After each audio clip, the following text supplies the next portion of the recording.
Bismillahirrahmanirrahim. Assalamualaikum warahmatullahi wabarakatuh.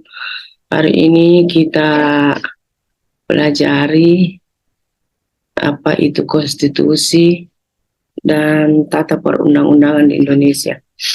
Ya, yang di sini kami menerangkan bahwa konstitusi itu merupakan seperangkat aturan kehidupan bernegara yang mengatur hak dan kewajiban warga negara. Jadi, konstitusi negara itu biasa juga disebut dengan Undang-Undang Dasar. Jadi, keberadaan konstitusi negara sangatlah penting dalam pembangunan negara dan warga negara yang demokratis.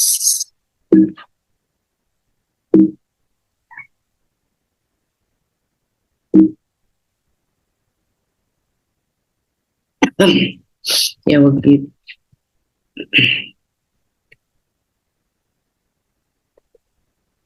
Kenapa enggak mau pindah?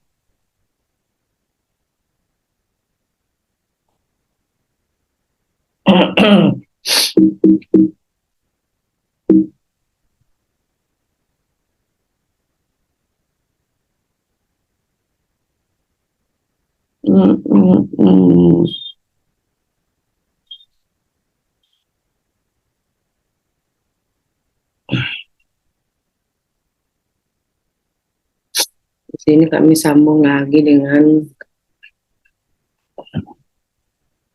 konstitusi, yang kata lain konstitusi itu demokratis, lahir dari negara yang demokratis.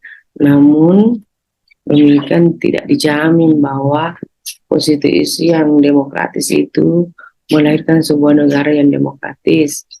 Hal itu disebabkan oleh penyelewengan atas konstitusi oleh penyelenggara negara. Terdapat dua norma atau ketentuan dalam kehidupan bernegara dan berkebangsaan, yaitu konstitusi dan undang-undang dasar. Konstitusi berasal dari bahasa Perancis constituer, yang berarti membentuk, sedangkan undang-undang dasar merupakan terjemahan daripada istilah Belanda grondwet. Grond berarti tanah atau dasar dan wet berarti undang-undang. Istilah konstitusi dalam bahasa Inggris memiliki makna yang lebih luas dari undang-undang dasar, yakni keseluruhan peraturan-peraturan baik yang tertulis maupun tidak tertulis yang mengatur secara mengikat cara-cara bagaimana suatu pemerintahan diselenggarakan dalam suatu masyarakat. Sedangkan konstitusi menurut Miriam Budiarjo yaitu suatu piagam yang menyatakan cita-cita bangsa dan merupakan dasar organisasi kenegaraan suatu bangsa. Sedangkan undang-undang merupakan bagian tertulis dalam konstitusi.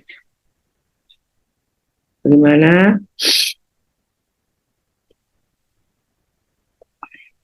Lanjut. Jadi konstitusi itu dapat disimpulkan sebagai berikut. Nomor 1, kumpulan kaidah yang memberikan pembatasan kekuasaan kepada penguasa. 2, dokumen tentang pembagian tugas dan wewenangnya dari sistem politik yang diterapkan. 3, deskripsi yang menyangkut masalah hak asasi manusia. Jadi di sini tujuan daripada konstitusi itu adalah membatasi tindakan sewenang-wenang pemerintah, menjamin hak-hak rakyat yang diperintah, dan menetapkan pelaksanaan kekuasaan yang berdaulat. Sedangkan sejarah lahir dan perkembangan konstitusi di Indonesia. Sejarah lahir dan perkembangan konstitusi di Indonesia yaitu 1, sebagai negara hukum. Indonesia memiliki konstitusi yang dikenal dengan Undang-Undang Dasar 1945. Undang-Undang Dasar dirancang sejak 25 Mei 1945 sampai dengan 16 Juli 1945 oleh Badan Penyidik Usaha-Usaha Persiapan Kemerdekaan Indonesia yang disingkat biasanya BPUPKI atau dalam bahasa Jepang dikenal dengan Dokuritsu Sumbi Sosakai yang beranggotakan 62 orang yang diketuai oleh Mr. Rajiman Widyodiningrat. Di sini lagi diterangkan bahwa Montesquieu dengan trias politikanya yang terkenal, setiap pemerintahan terdapat 3 jenis kekuasaan, yaitu legislatif, eksekutif, dan yudikatif. Jadi di sini dikatakan bahwa lembaga legislatif secara umum terdiri dari 2 model, yaitu DPR, satu kamar, dan lembaga perwakilan 2 kamar. Dalam ketatanegaraan legislatif direpresentasikan pada 3 lembaga, yakni MPR, DPR, dan DPD. MPR seiring dengan tuntutan reformasi, keadaan MPR dalam sistem ketatanegaraan Indonesia banyak melahirkan perdebatan. Satu pihak menghendaki MPR dihilangkan karena fungsinya sebagai lembaga perwakilan rakyat sudah cukup dilakukan oleh DPR. Sementara di pihak lain tetap menghendaki MPR tidak dibubarkan. Dari ketiga lembaga legislatif tersebut, posisi MPR merupakan lembaga yang bersifat khas Indonesia. Menurut Jimli Asidiki, keberadaan MPR itu terkandung nilai-nilai historis yang cenderung dilihat secara tidak rasional, dalam arti jika kedudukannya sebagai suatu lembaga dapat dinilai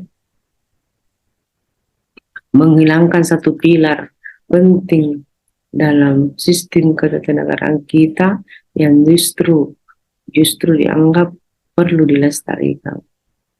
Salah satu keberadaan pihak yang mempertahankan ke MPR ini berargumentasi bahwa jika MPR ditiadakan atau hanya sekedar dianggap nama dari parlemen 2 kamar atau bikameral, maka sila kerakyatan yang dipimpin oleh kuat kebijaksanaan dalam permusyawaratan tercermin dalam kelembagaan MPR. Sedangkan prinsip perwakilan dianggap tercermin dalam kelembagaan DPR. Itu. Jadi di sini DPR.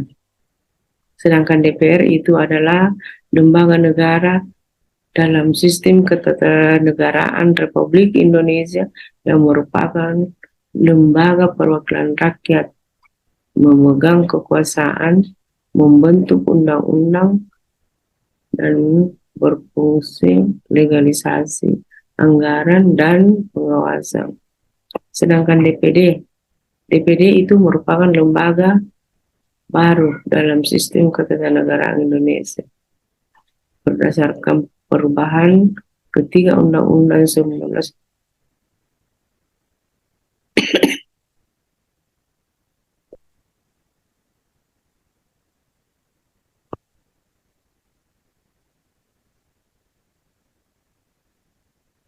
Perbedaan keduanya terletak pada hakikat kepentingan yang diwakili masing-masing.